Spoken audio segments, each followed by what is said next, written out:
welcome. It is Off the Hook Sports.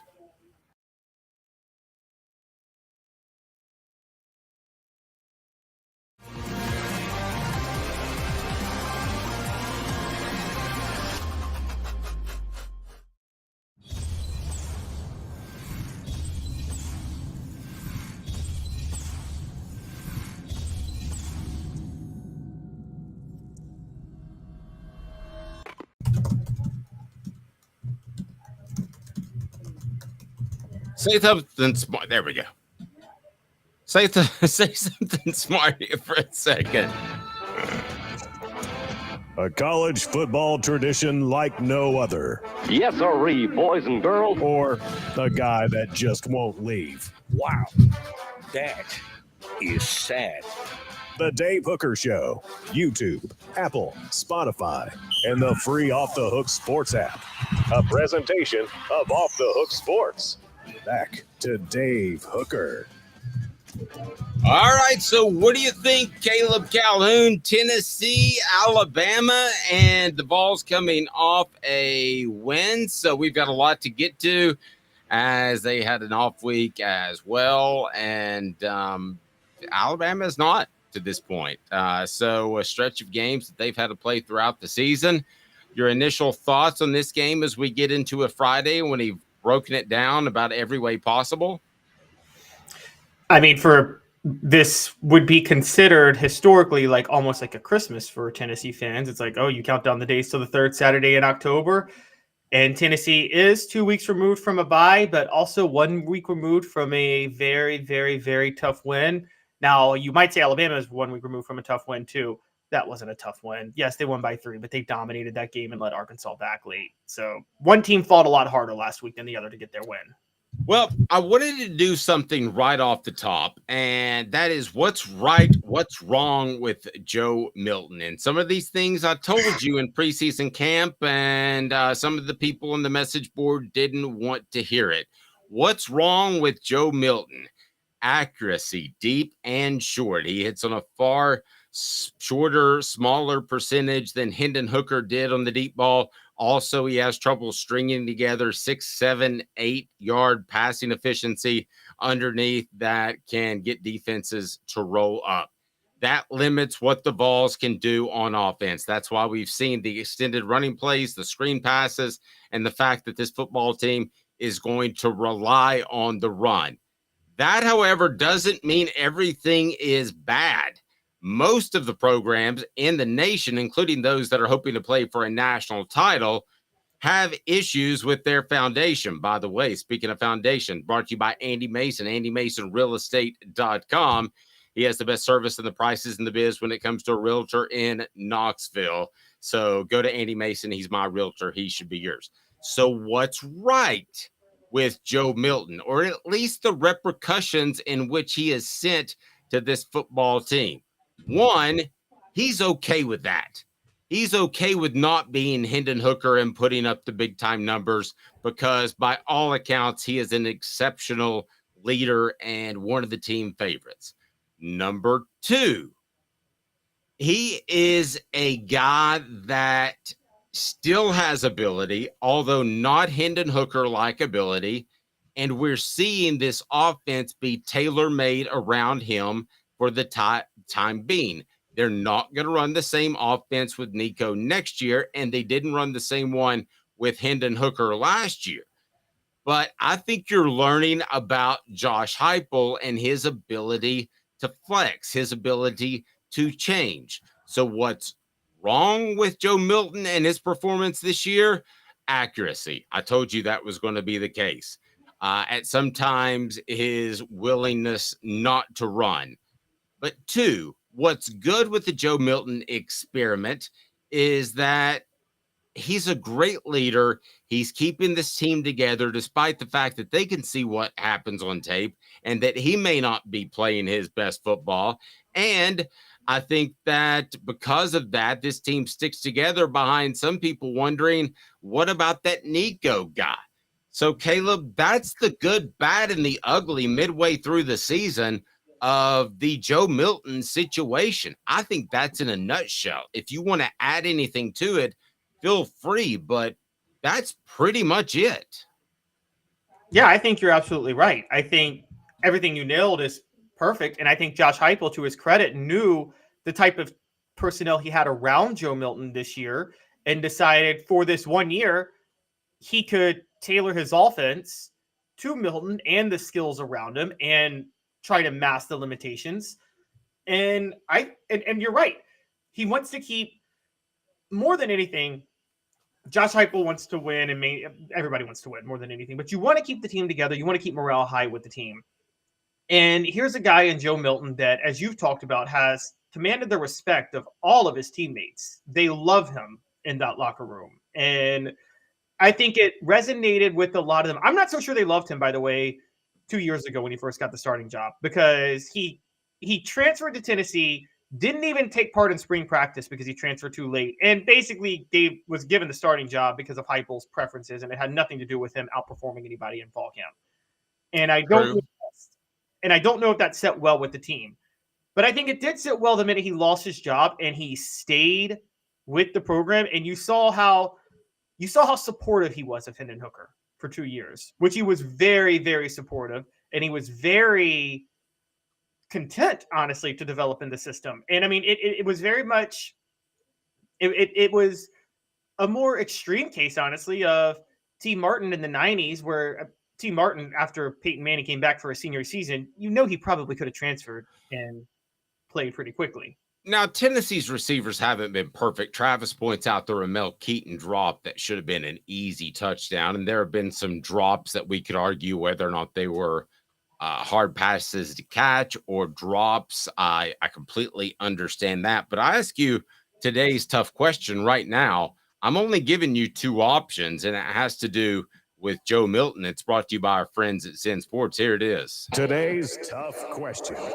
Take a side. Take a stand. The Dave Hooker Show, a presentation of offthehooksports.com. Okay, so I don't want to do that all A+ to F- grading. If Josh Heupel knew what he knows now to begin the season, would he have said thumbs up on Joe Milton? He is the guy until you get to mid-October. Or would he have said thumbs down? I have to go in another direction. What say you, Caleb? I think he would have gone thumbs up. I'm not even going to. I think he easily would have gone thumbs up and wouldn't even have thought about it because he knows how loaded the team is elsewhere. And I think that alone is going to lead him to go thumbs up just to keep the team together. So, yeah, no, thumbs up. I'm not even hesitating. Now, let me share my thoughts with you on that. And it's brought to you by Zen Sports, the new sports book in Tennessee, revolutionizing the way you earn sports betting rewards. That means no more deposit bonuses that turn into deposit nightmares on Zen Sports. What you see is what you get with their cash rewards program. You get a lot of cash for a welcome bonus. Earn an unlimited 5% cash back on your betting volume for your first 15 days when you sign up with the promo code HOOKED. That's right, HOOKED. Unlimited 5% cash back. Keep betting and keep earning with up to 3% cash back on your betting volume every month after that. And refer friends to earn a percentage of their betting volume as cash rewards too. Zen Sports bringing the cash back to Tennessee. So if you bet big on sports, you want to be betting on Zen Sports because you get cash back. Zen Sports betting just got better. Use the promo code HOOKED. Gambling problem? Call 1-800-889-9789. Must be 21 and over and in Tennessee to bet. Here's exactly why Josh Heupel would take what he's gotten from Joe Milton to this point. They're a Cooper Mays abdominal injury from being undefeated. And then you're going into this Alabama game as perhaps the favorite. Who knows what Vegas would say if Tennessee was undefeated. But you're that close to being one of the premier teams in terms of record in the nation. So there's no doubt in my mind that Josh Heupel would have let the cards fall where they may, even though Joe Milton hasn't been fantastic when he's been on the field. Yeah. I mean, it's very obvious that they've been fine with Joe Milton and they've been able to win because of the players around him. And you're right, they are Cooper Mays injury away. And I know people don't think Tennessee. I'm very certain Tennessee beats Florida if Cooper Mays is in that game. I think Ollie Lane just wasn't cut out for center, and I think Andre Carrick is notice we haven't seen a lot of Andre Carrick since Cooper Mays came back. And I think there's a reason for that. Well, we haven't seen any because he's practically second string behind Lane at left guard. So right, but he was brought in as a transfer to start immediately. So I mean, the transfer portal is a bad thing as far as Tennessee has judged that. Now, all that being said, Joe Milton could go out and spit the bit against Alabama. And at what point are we talking about Nico and the possibility that he could play for Tennessee? How about that guy named? Could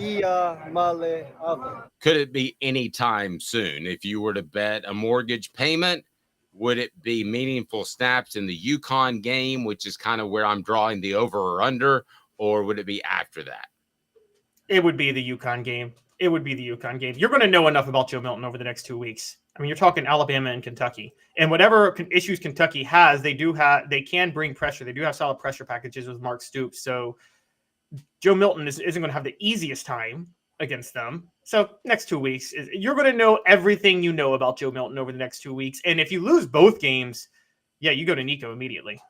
Travis brought up a great point. I rewatched the game last night, and maybe if Keaton would have caught a pass, Joe would have doubled his passing yards, not to mention the points. It certainly, and that dropped out route that he ran would have changed the way Tennessee was defended throughout the rest of the game. I don't question that at all. Can we defend Ramel for a minute, though? And I've been critical of him on that. Not on that pass.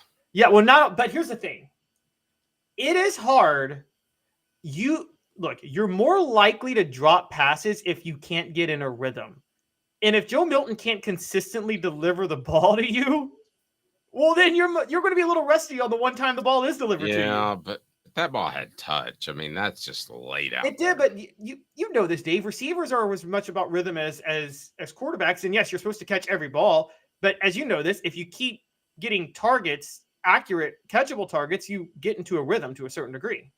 Yep. Football IQ is what's wrong with Joe. The body and physical things are all there for sure. That, according to Tennessee Tom 27, maybe a 27 referencing, I don't know, an Al Wilson guy. Football IQ and the way he processes things is a real-time problem. If you watch, say, Shedeur Sanders, even though he threw the game away last week, he processes things at a different level. He wants to stay in the pocket. Bryce Young would be another example of that. And I get the feeling sometimes that Joe Milton isn't sure what he wants that play to be, how he wants it to develop. So I think there's an issue with that.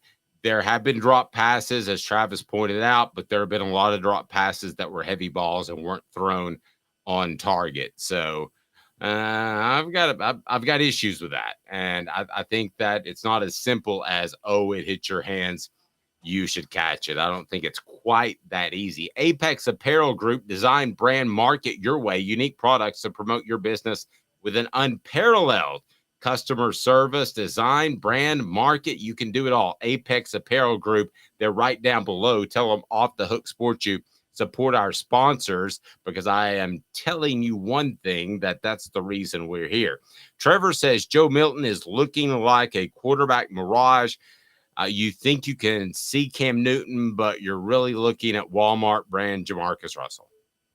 Ouch. Travis saying, tough question of the day. Is Dave getting a kickback from Nico to push for his playing time? Travis, I'm calling you out because you're the one that got mad at me for so long about saying that I wasn't sure Joe Milton was a starting quarterback in the SEC. And now that there's question out there, I think you owe me an apology. I'll just go ahead and say it right there. I think Travis owes me an apology. And he's just laughing. Actually, Travis, you may owe me an apology in 2 weeks. I may owe you an apology in 2 weeks because we were on opposite ends. We came together a little bit on the Milton debate, but I do think that I told you early, I didn't think he was the guy.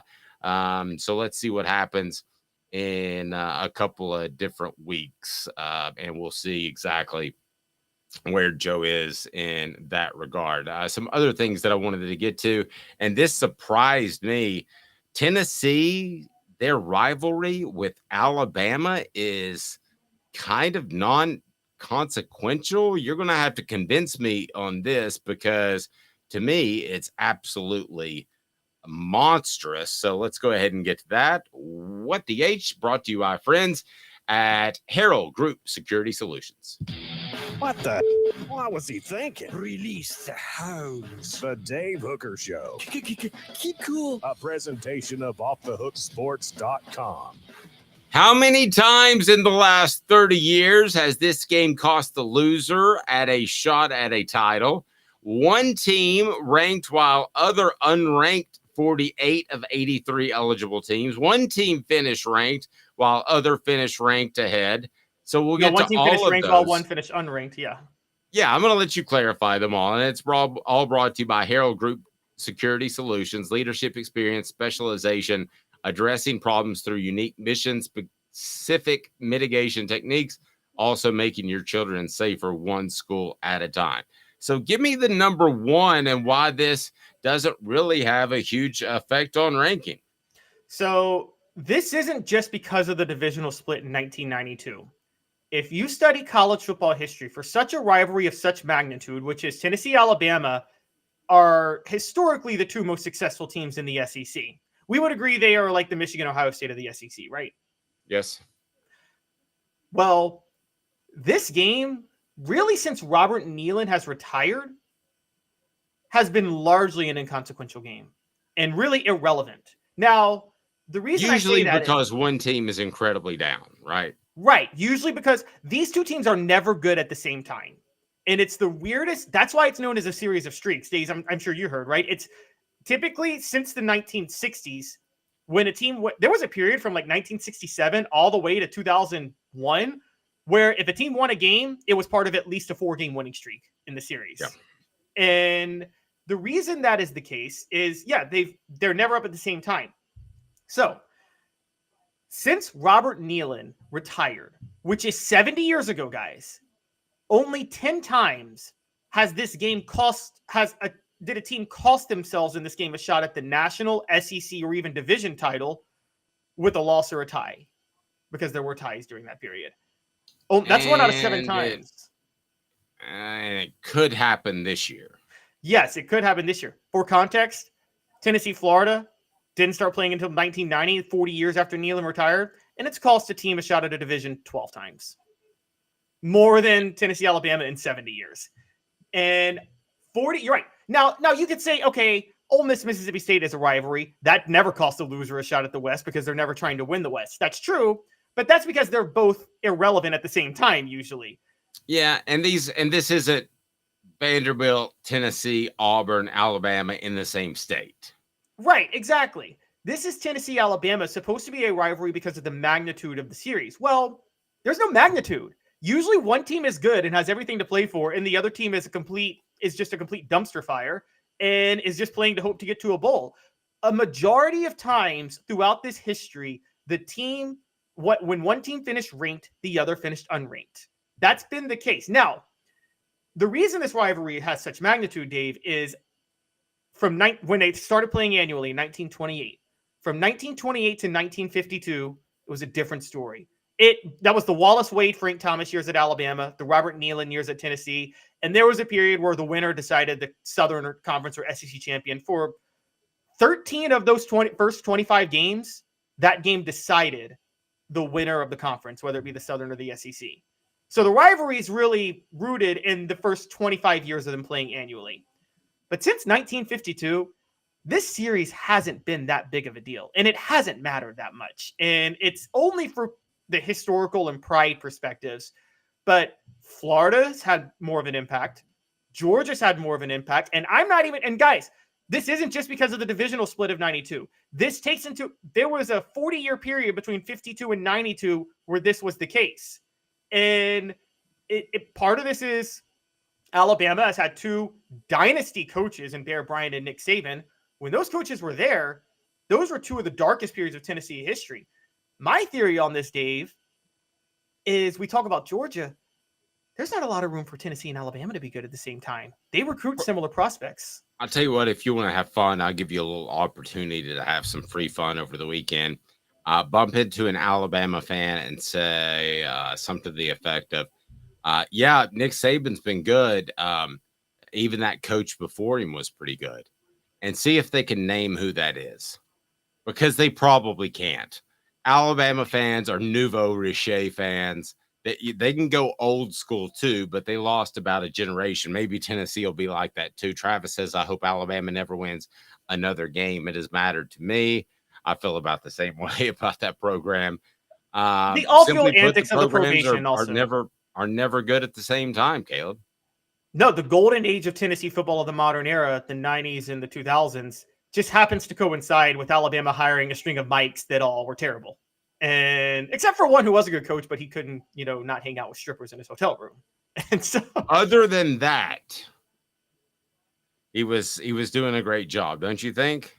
An amazing job. But so Dave, the question I ask you is there room? Do Tennessee and Alabama recruit too similar of prospects to where there's not room for them both to be good at the same time? Is there a recruiting factor in this? Is there a recruiting factor between the two schools? I'm confused. Is there a recruiting factor in the reason that neither school is ever good at the same time? Is there a recruiting reason behind that where there's just not enough room for them to be good at the same time because they recruit similar prospects when they're at their best?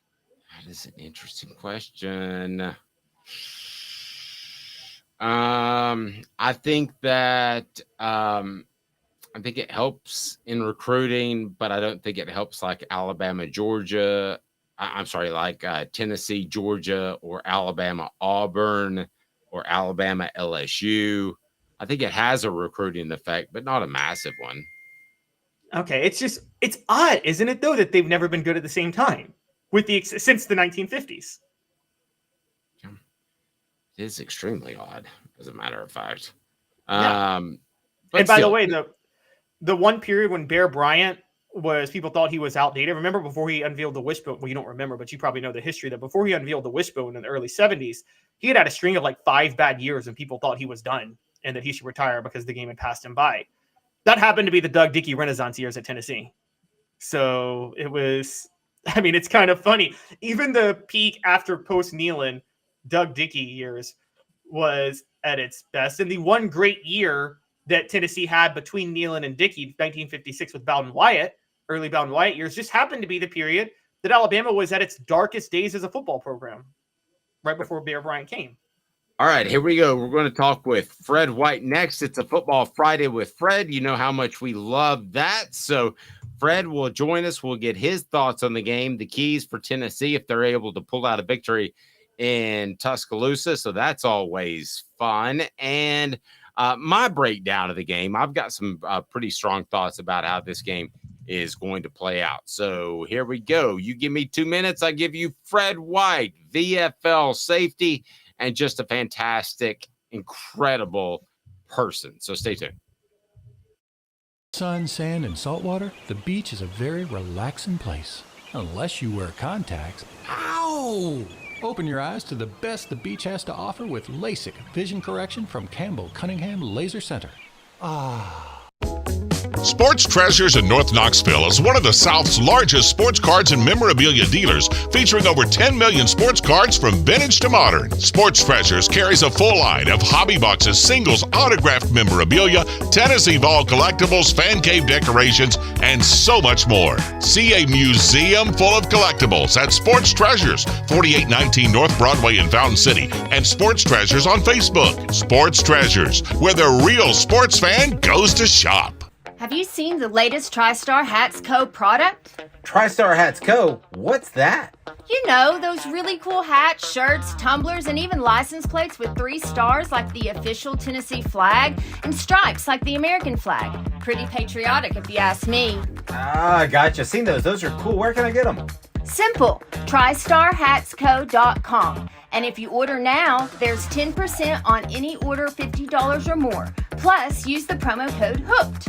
With the promo code HOOKED, you get 10% off. That's hooked. And don't forget free shipping with any order over $50. Stock up at TriStarHatsCo.com. That's TristarHatsCo.com. There are plenty of wannabes out there, so make sure you go to TristarHatsCo.com for the best quality and customer service. Will do, and I'll be sure to use the promo code HOOK. That's hooked when I do to save an additional 10% off. TristarHatsCo.com. TriStar Hats Co. is a trademark of TriStar Hats Co. LLC. Any use without express written consent is prohibited. Thank you. We appreciate that, Nico. A college football tradition like no other. Yes, sirree, boys and girls. Or a guy that just won't leave. Wow. That is sad. The Dave Hooker Show. YouTube, Apple, Spotify, and the free Off the Hook Sports app. A presentation of Off the Hook Sports. Back to Dave Hooker. Love this. Fred White joins us now. And it's brought to you by Herald Group Security Solutions and Leadership Experience Specialization, addressing problems through unique mission-specific mitigation techniques, also making your children safer one school at a time. Go to heraldgrp.com. That's right down below. Also down below, you can purchase the Celebrate 98 book with Fred White's autograph, which I think is pretty darn cool. So check that out, and we'll get that right out to you. Great for Christmas presents. And Fred, you are all orange. How are you, sir? I'm doing good, Dave. How about yourself? I'm well. Tell me about this this revenge factor. As far as a player, I'm sure you guys wanted to get revenge against Florida at times, but does it really affect how you play the following year? No, your preparation affects how you play. I mean, that you can go in there with false bravado if you want to. You still got to play and win the game. I think that wears off after the first few minutes of the game. If you get hit a few times, that revenge stuff starts to change, and you start to realize, okay, what's my game plan? How do we stop the run? How do we stop the pass? How do we play within our defense? That's it. Let me ask you this. Does it help you at all in the dog days of June when you're out there practicing on your own, or the Monday, Tuesday before a game in which you lost the week before? Does it provide that motivation? I know once the ball's kicked off, it doesn't, but is there anything to that at all? I mean, we got our butts whipped by Nebraska and then played Nebraska again in 96 in 99, and it was no different. I mean, it was. Did we want revenge? Absolutely. But you got to go out there and you play the game. What Herman would say, you play to win the game. Well, sometimes revenge don't mean anything. That's just a false sense of bravado. You got to go out there and execute and win the game. Like I said, once you get hit in the mouth a few times, that started to change because you start thinking, okay, if I'm just worried about revenge, I don't know if I'm going to win this game. Well, y'all put up a much better fight with Nebraska, I felt like, in the 99 game than y'all did the 97 game.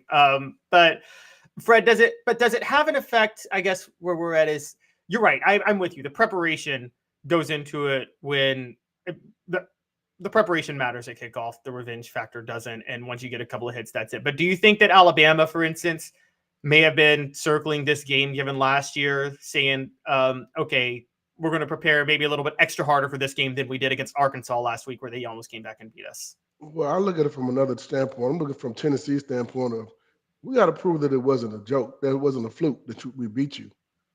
How about that point of view? I don't care about the revenge part of it. I care about what we're going to do, how we're going to do it. All right, well, everybody feels like that was a fluke game. You got a great pass toward the end of the game to get you in field goal position with a quarterback that everybody loves. Hey, man, go out and prove that you didn't just look up on a win. We had to do the same thing in 1996. We played in 95 and beat them 41-14 in Birmingham down there. And then we come to Knoxville in 96, and that game was probably more intense than any game we played that I got a chance to play in against Alabama. And that's the one I told you, Dave, that sticks out to me the most. That game was very tight. I think we may have won 20-14 or 21-14, somewhere around there. 20-13, It was something like that. So It was one of those games where, man, you got to go out there and prove that you were supposed to beat them. Plain and simple. But once we won in '96, I don't think we ever thought we were going to lose them again. Yeah, and it was much more of a dogfight. The way that you beat them the year before was obviously, I mean, that's a legacy when it comes to Tennessee football and what you guys were able to do in Birmingham. But it was a little bit closer. Do you like this team and their ability to win close games, or have you seen enough to know that for sure? Well, we just won one. Yep. That was a dogfight in our house. Defense stood up and they stepped up to the challenge. I think that was what we needed to see before the season started. Before the season was over with, we need to see our defense get out there and get after it like that. And I think going into this is your toughest part of your schedule. Big time players make big time plays in big time games. You want to be legendary in Tennessee? Make plays against teams like Alabama and Georgia. Those are the plays and the games that people remember. They remember Jamal Lewis going for over 200 yards against Georgia. They remember that. Those are things that you remember the most vividly. You remember the Georgia game in 1998 because we shut down Quincy Carter and a high-powered offense. I mean, those are the games you look at and remember. You look at Leonard Little hitting Freddie Kitchens on a option play or whatever it may be. People remember that image. So if you want to be known for being good at Tennessee and not be taken as a joke or not to be looked at as overrated, these are the games you do it in. This on the message board, I think this is too soon. I'll be the first to tell you if I don't think it's too soon. Trevor, we want Nico. We want Nico. We want Nico. That may be the case in 2 weeks, but it's too early now, in my opinion. Fred, what do you think? I don't think it's going to be in any part of this season if he takes over that job. I don't either. I don't see it. Here's the thing. I look back a few years ago. You had a top quarterback at Clemson. You had Kelly was the quarterback that was starting, as well as Trevor Lawrence was a backup. Now everyone was calling for him, but not only were the fans calling for him, his teammates were. Have we seen that yet? No. Thank you. No, the players love Joe Milton. And there you go. So if that's what you have, you keep that chemistry going. And the only reason why Trevor Lawrence got on the football field is that the starting quarterback threw 4 interceptions against Georgia Tech in the first half. And he comes in the second half and throws 4 touchdown passes to bring them back to win the game. The rest is history at that point. I don't see that happening here. I look at what we have. I think our offense is what it is. People want to get back. People want to get back to what they had last year with 40-some points a game, those type of things. Hey, man, as long as you win the game, I'll take a win if it's just 0.25 points. I'll take a win regardless. Fred, what does it say about? Does it say a lot about Josh Heupel's program? Particularly getting ready to play Alabama. Look, I'll be honest with you. Until last week, I didn't think Josh Heupel as a coach was capable of winning a game like he won last week because he never had done that before. First time ever. Yeah, first time ever. Does that say a lot about him where this guy loves offense, he loves to score a lot of points, but if he gets stuck in one of those SEC slugfest, he's able to pull it out? How much does that say about Josh Heupel, the coach in the program he's running now? Well, it shows that he could coach. I mean, because you got to be, and when it comes to close games like that, and it's a dogfight, and keep in mind, this is the SEC. You can go back and look at any championship team that's ever came through, and we've had a lot in the last few years here. Over the last 20 years, we've had a lot of them. They've had to win some of those grinded out games. They have. And this is what it's about. You're playing against some of the best talent there is in the country, right here in the SEC when it comes to defenses and defensive coaches. Guys are revamping things all the time. Most of the talent is right here. You look at the top 10 when it comes to recruiting, how many of those teams are SEC teams? And how many of those teams we actually have to play every year? So you got to look at those things as well. You may not have a blowout win so you might think that that's the case. Oh, we should blow these guys out. Hey, give credit where credit is due. Our offensive line has done a good job. They've opened up holes for the running game. And at some point, we may be able to hit some of those plays downfield. But at this moment, we need our defense to be playing like it's playing. In order to win a championship, you got to have there are going to be some games like that. Hey, do you guys recall back in the day in 1997, we beat Vanderbilt, a lowly rated Vanderbilt, 14-7 to win the game. We also beat them 13-14 in another game. You understand what I'm saying? I do. So those things do happen. It's a dogfight every week. And you're not going to sneak up on anybody like we did last year. Nobody expected what we got last year. Not one person. Not one. If you expected that last year, I will applaud you myself and stand up on it as well. Because no one expected for us to go what we went last year. That was not a fluke, but it was like something we didn't expect. In year 2, did we actually expect that? No, we didn't. No. It's interesting. You have two teams in Jalen Milroe that's getting the chunk plays, which Tennessee did last year, and you have Tennessee more of a running football team, but two of the better defenses in the SEC and beyond. So would you rather go into this being the chunk play team or the team that can consistently run the football? Honestly, I want to be the team that can run the football because we can keep our defense off the football field and get them some rest every now and then. And also still be able to take your shots downfield because that running game will open up play action at some point. Now, whether we hit that deep ball or not is a different question, but I think at some point that's going to happen. The more you have an opportunity to do those things, the better you will be able to get those balls down the football field. But our offensive line continue. I'm expecting and hoping for our offensive line to continue to help us rush for 200 yards a game. And when we're rushing for 200 yards a game, we're 5-0. I mean, I'll take that 200 yards a game and say the same. I remember back in the day when we played against Florida, even though Florida had the high-powered offense, the fun and gun, or whatever Steve Spurrier ran, the team that won that game in those series was the team that rushed for the most yards. Always. Always. Yep. Always. And people forget Steve Spurrier didn't win that national championship without Bob Stoops, Javon Curse-led defense in 96 too. Mm-hmm. You got to have a tough defense in order to win a championship. And you got to look at Georgia. You look at Georgia the last few years. Their offense was okay, but that doggone defense was stellar. I mean, they won those games with mostly defense. If you can't win, man, you can't score. But on offense, if you have an opportunity to get a score, that helps your defense out. But if your defense continues to get you the ball back and make plays like they've been doing, you have a great chance of winning the game. There's going to be some games where you just not. And let me say this too. Texas A&M is not a bad football team, especially on the defensive side of the ball. Yep. Yeah. Agreed. I agree. Agreed. I look at, let me give you my player out of left field. I like to do this from week to week. But it's Malachi Moore at safety. He's oftentimes going to line up on Squirrel White. He's nursing an ankle injury he sustained in the win over Texas A&M. Questionable this week, but expected to play. Alabama's entire team is expected to be healthier than last week. But well, I tell you what, with Squirrel White's quick, so I'm going to find out what Malachi can do pretty quick. Oh, yeah, absolutely. And here's the thing. Getting the ball in his hands, whether it be on screens, whether it be on jet sweeps, we need to be able to find ways to get the ball in those guys' hands in open space, like one-on-one situations. And I'm looking forward to that, whether it be a deep ball or a short pass. Just getting them opportunities one-on-one.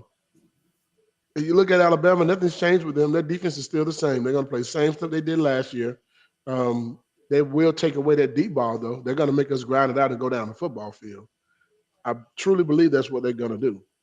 And the best part of their defense, though, is their short defense game. We haven't shown that we can take the top off the defense this year consistently, but I feel like if we can run the ball in this game, we have an opportunity to do something big. Good stuff. Anything else from you, Caleb? Yeah, Fred, I want to actually flip to the other side real quick with taking the deep ball off.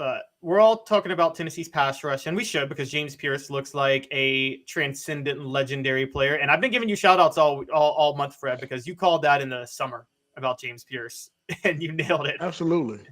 And I feel like he's going to be one of the most amazing defensive players we've seen around Knoxville, Tennessee in a long time. Yeah. But I want to give some credit to the secondary. You know, we talked yesterday about Kamal Hadden, who PFF is grading him a top 4 cornerback in the country right now. And Wesley Walker and Jalen McCullough haven't really given up anything over the top. So while Jalen Milroe, his big advantage is he hits, 2 or 3 deep shots a game. That's where his stats get padded pretty much every game. Mm-hmm. You feel pretty confident in Tennessee secondary to make sure that those deep balls aren't given up on Saturday? I think those things, what I'm going to always say this, you can give me your best corner if he doesn't have a pass rush. It's going to be a long day. So I'm looking forward to being if our guys on the defensive side of the ball, Aaron Carter and Beasley and James Pearson, those guys can get to the quarterback and just put pressure on him. You don't even have to sack him. You got to hit him a few times, though. You got to put him on the ground a few times. You got to get to him, get in his face, and pressure him and make him throw the ball faster than what he wants to. Throw off their time and some. If you can do those things, our secondary will play well. Yeah, and Fred, I thought the Gabe Judy-Lawley interception was emblematic of the way this team is able to play back a little bit of zone, and they don't have to commit as much pressure, and that means more man-to-man. I thought that is something that Tennessee didn't necessarily have this year, but has this year because their front seven is so good and create pressure without sending extra guys. We certainly appreciate it. Fred, if people need to get fantastic insurance in the Atlanta area, how do they do that? Give me a phone call. It's 770-381-0367. You can also look us up on social media, Facebook platform, Instagram. Well, I always say Instagram. And I was going to say Twitter, but it's X. I guess it's X. The name is stuck. But we're there as well. If you guys have any opportunity to give us a call or check us out online, please do so. Also, Google us at Fred White Allstate. Good deal. And we got the Big Orange Crunch at the Hemp House Chat with 2Ts.com, the premier hemp dispensary online with a wide variety, great selection, and strict standards to ensure you only receive the best in Delta and CBD products. 10% off if you use the promo code HOOK. And if the Vols win on Saturday, the Big Orange Crunch is 50% off. Thank you, Fred. You're welcome. And by the way, Trevor, yes, you can. Give me a call. Trevor, what was Trevor asking about on the message board?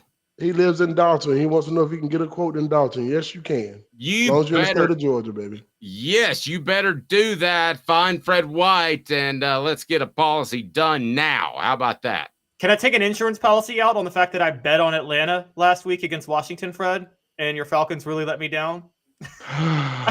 I've been doing some research, Fred, and Caleb's picks are so bad that his premium would be through the roof. It'd be awful. Hey, Caleb, let me tell you this real quick. This rule of thumb: never, ever, ever, ever bet on the Atlanta team. You will lose. Desmond Ridder had never lost a home game in his career until last week. You will lose if you bet on the Falcons, Hawks, or the Braves. I promise you. Yeah. Thank you, Fred. Be safe, my man. I appreciate it, buddy. Have a great weekend. Enjoy Tennessee beating the Tide. I hope so for you. Absolutely. Go Vols, baby. My cigars are ready. Thank you, buddy. And they got all kinds of sports treasures at Sports Treasures, carrying over 5 million sports treasures and so much more. Follow on Facebook for the best sports memorabilia, daily updates.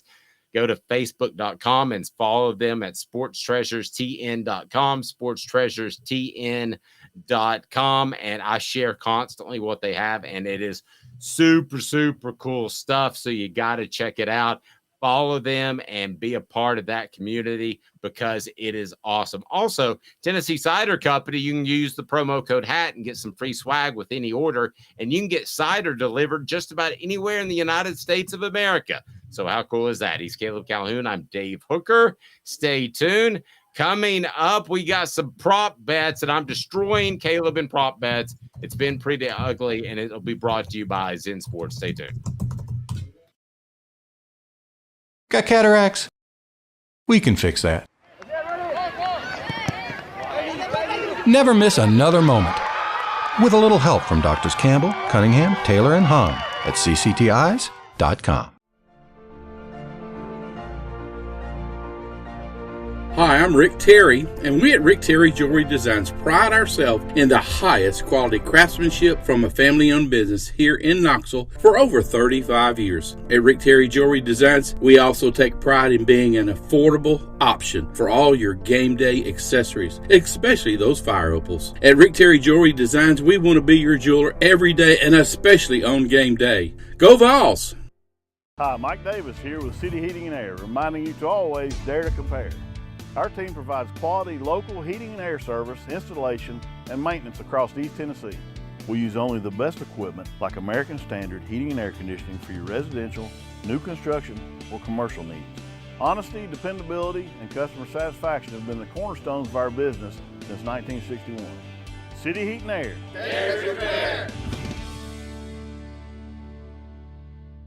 These mountains hold and defend a spirit far better than moonshine. A drink that holds flavor, that becomes necessity. A hard cider made and relished by folk who are as hearty as they are legend. A refreshment that can only be found in one place. With a taste that makes you say, give me 3 bottles of the good stuff. Tennessee Cider Company, where necessity can be found. Who's this guy? Hello, wizard. The Dave Hooker Show. Who? A presentation of Off the Hook Sports. What? YouTube, Apple, Spotify, and the free Off the Hook Sports app. Back to Dave Hooker. We broadcast weekdays at 10 a.m. If you would like to order the Celebrate 98 book, that is just below. They continue to fly off the shelves, and thank you. Leave us a review on Amazon, but order it from us because Amazon takes a ton of money. I'll just tell you, that Bezos guy, man, he's got something figured out. But you can order not only a soft cover, but a hard cover. You can order autographed hard covers and soft covers and an autographed soft or hard cover from Fred White. More players we will be adding here momentarily throughout the coming weeks. So we're looking forward to that. Rick Terry Jewelry Design. They want to be your jeweler and look for affordable game day jewelry, whether they're the fire opals or not. That's a Tennessee tradition. RickTerryJewelry.com. RickTerryJewelry.com. Okay. If anybody wants to jump on here on the message board, because we broadcast live at 10 a.m. and they want to rip Jim Harbaugh at Michigan. He's one of my guys that, yeah, go ahead and rip. Go for it. That's fine. I'm good with that. But Caleb, this latest thing is more about the NCAA being stupid than Michigan breaking rules. So Michigan is under investigation for evaluating players. This is pure stupidity. If this were Josh Heupel, you should be saying, go, Josh, go. Do the best you can. But describe to me, and for those that don't know, what Jim Harbaugh has gotten himself in trouble in this time. So Jim Harbaugh, this is alleged. He's denying it. I want to get that out there. I'm also going to say I don't believe him, and then I'm going to say I don't care that I don't believe him because I don't have a problem with him doing what he did. It's a stupid It's a stupid rule. Apparently, you are not allowed to have scouts in the stands watching games live and picking up on signs for your team. Stupid rule. You can do that. You can do that in high school. High school coaches do that. If they have an off week, they'll go and even if they don't, they'll try to scout out other opponents whenever the schedule allows. I can't believe this isn't a rule. I read the first 5 paragraphs. I'm like, well, what did he do wrong? And then they point out that it's an NCAA rule. So you're telling me that if Tennessee is getting ready to play Oklahoma and they want to see a little bit more than the television will allow, and the all 22, which is the video from the end zone where you can see all 22 players, they want to see a little more and they want to look at some signs and they can't do that. That's absolutely idiotic. Yes, it's absolutely ridiculous. And by the way, for those who don't know, one of the reasons Tennessee became so successful under Robert Nealon, he was the first to employ film study. He was the original Bill Belichick. Because, as you know, Dave, Robert Nealon went to, I I believe it was MIT for a year. So he studied technology and understood the art of filming and everything that went into it. And he actually would have people film at other games before there were copyright TV contracts or anything like that to get information. That's one of the reasons Neyland himself was so successful. So Scotty says they are accused of trying to steal signs. I know. Big deal. If you're not trying to steal signs and you're in football or any other sport, then what in the world are you doing? You should try to steal signs. I'm not saying go Houston Astros and bang a drum and have an electrode to your chest and all that stuff, but stealing signs in football, tell me what's wrong with that. Trevor says you're watching the death throes of the NCAA. Me personally, I hope they void their let's just say bows on the way out. And here, listen, the NCAA wants to make an issue out of this because they want to prove that they're relevant. Again, I told you, Caleb, months ago that they had added to their enforcement agency. This is absolutely stupid. I mean, this is absolutely stupid. You can go and Travis says, if you're not cheating, you're not trying. If you can't disguise your signs better than that, change jobs. Amen, brother. Amen, also, brother. From the other side of that, too. And I didn't ask what they were accused of stealing. I just. Yeah, they were accused of stealing. That's what it is. As a coach, Dave, isn't it on you if your signs stay the same every game? Yes. Like, this is, by the way, I don't know if you guys know this. Remember that Seahawks-Broncos game where I'm sure everybody in Knoxville was rooting for Peyton Manning to get a second Super Bowl when the Seahawks just shut down the Broncos? Richard Sherman, to his credit, came out and admitted. He said, yeah, we got a hold of all of Peyton's signs. We figured it out. We kind of figured out every one of his signs.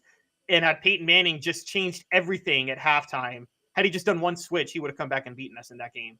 He said that. And by the way, I don't think Peyton Manning's complaining about that. That's not the same as what the Patriots were doing, for instance, where they were allegedly bugging the locker rooms of. Yeah, that's different. I mean, that's a whole different thing. You can't bug the locker rooms. You can't. And there are certain, like in baseball, there are electronic ways that you could steal signs. You can't do that. You can't go watch the television that's playing in the clubhouse and watch the signals and that affect a game. You can't do that. But if you're standing across the field of play in whatever sport and you're stealing signals, that's part of the game. Absolutely part of the game. And going to history, since I brought it up, I'm seeing on the message board, I got to correct a couple of people. No, Majors did not play for Neyland. Majors played for Harvey Robinson 1 year and then Bowden Wyatt the next 2 years. Neyland was recruited Majors, but he never actually played for Neyland. But yes, it's part of the game. It's, again, so you can exchange film. You have so many people on the side. How many camera angles do you have in a game, Dave? 1,000, I feel like. And you can exchange film on all of that. But you can't have somebody in the stands from, however many yards away figuring out signs and things like that. That's just ridiculous. And it's not like they're bringing a camera into the stadium because they don't let you bring in video cameras into the stadiums anymore. I mean, I guess you could try to film the signs on your phone. That wouldn't be good quality. So Well, I mean, I know that they shoot the all 22, which is from the end zone, but do they not shoot? I mean, why wouldn't you shoot why wouldn't if you're Tennessee and you're playing Alabama, would you also not shoot their coaches from the sideline? Well, okay, you mean film? And let's be clear, we're talking about filming the coaches, not shooting literally the coaches.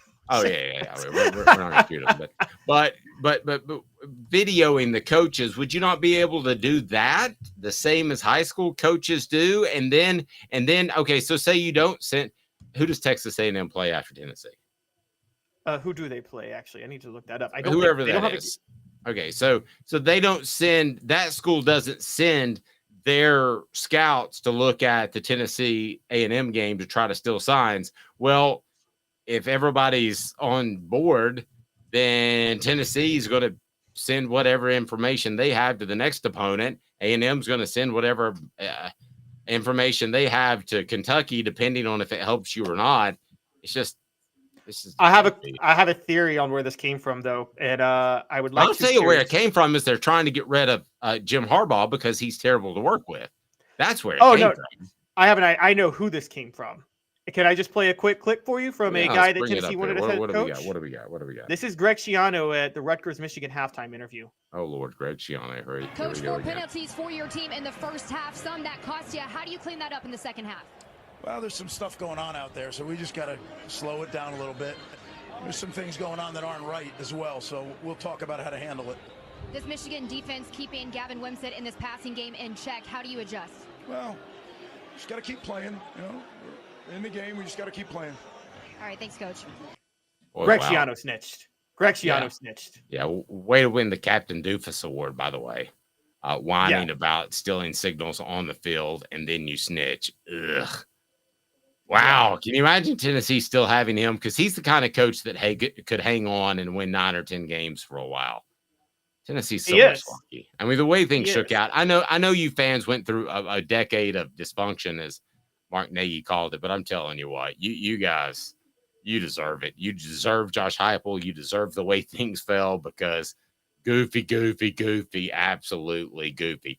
Prop bets. This is my favorite. I like this more than actual gambling. So the 5 best prop bets for Tennessee, Alabama. Here we go. Number 5, Jalen Milroe under 228 yards, 0.5 passing. Thoughts? Yes. So this was a tough one for me. For the record, I don't know if you follow how much you followed Alabama this year, Dave. They are the most inconsistently winning team possible. And I know that's weird to say. Sorry, what were you trying to do? Crazy. Oh, you think Jalen Milroe goes over to 28.5? Yeah, because of one chunk play. I think the rest of it will be like a, butt 50, and then I'll have one chunk play. That's possible. But I think Tennessee secondary is a little bit better than other secondaries and won't allow that to happen, funny enough. But so I think he goes under, but I just had to do 5, and I had to put 1 bet on Alabama. But if I'm being honest with you guys, don't bet anything on Alabama.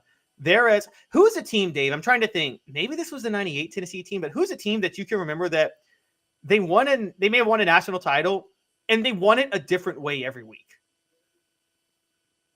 Well, Tennessee didn't really. They were always a running. The defense was all good. Yeah.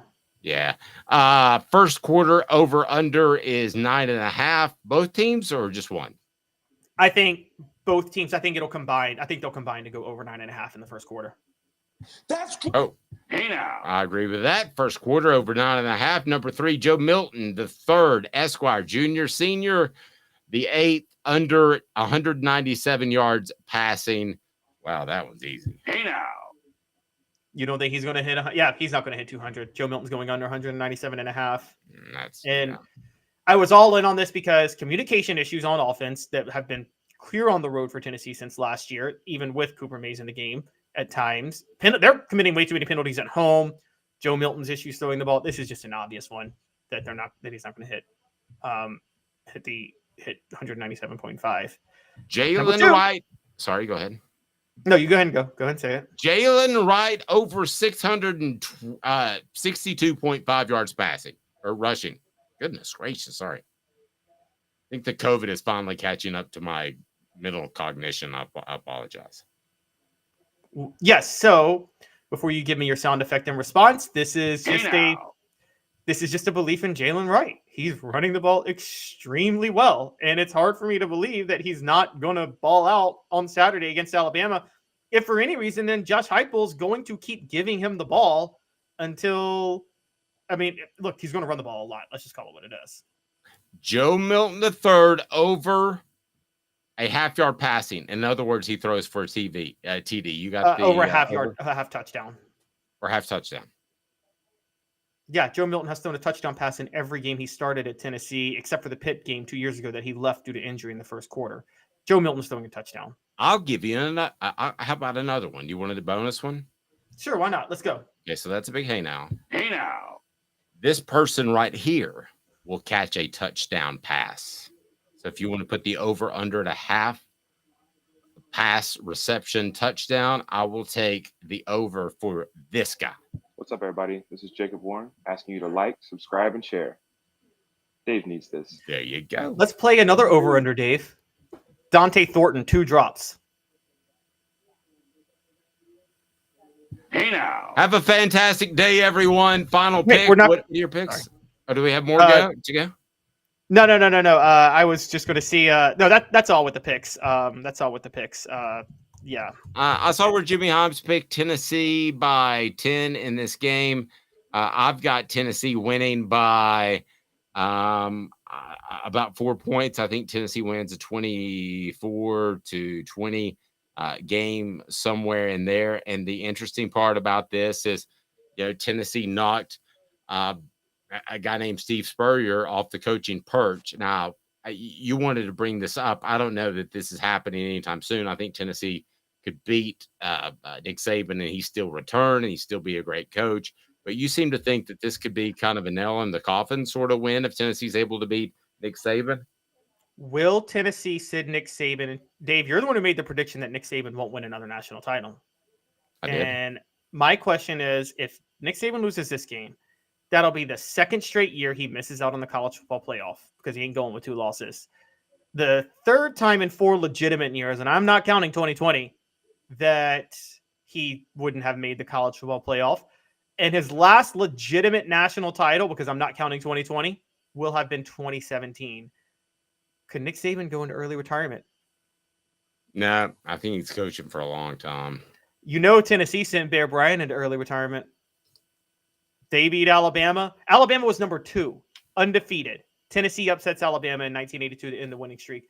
Alabama loses. It's also 4 the middle of the straight. season. So how are you going to possibly, with Spurrier, it was right after. With Bear, it was right after.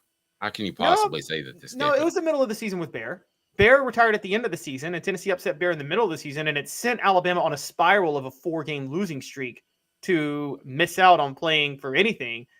And I think Bear just got tired. And I mean, look, we as we know, Bear had a lot of health issues too. I mean, I don't know if he could have lasted another 5 years at Alabama, to be fair. Nick Saban's in much better health than Bear Bryant. But yes, could this send Nick Saban? I'm just saying, guys, could Nick Saban get Nick's Alabama's sick of winning? And that's a weird thing to say, but I think they're so sick of winning that they don't understand what it's like to be losing. And I think Nick Saban may feel, I could see Alabama fans come down on Saban irrationally. Over under 40 time, and I'm going to put it at 5.2 seconds of Paul Bear Bryant's liver. Have a fantastic day, everyone. He's Caleb Calhoun. I'm Dave Hooker. This has been a presentation of Off the Hook Sports.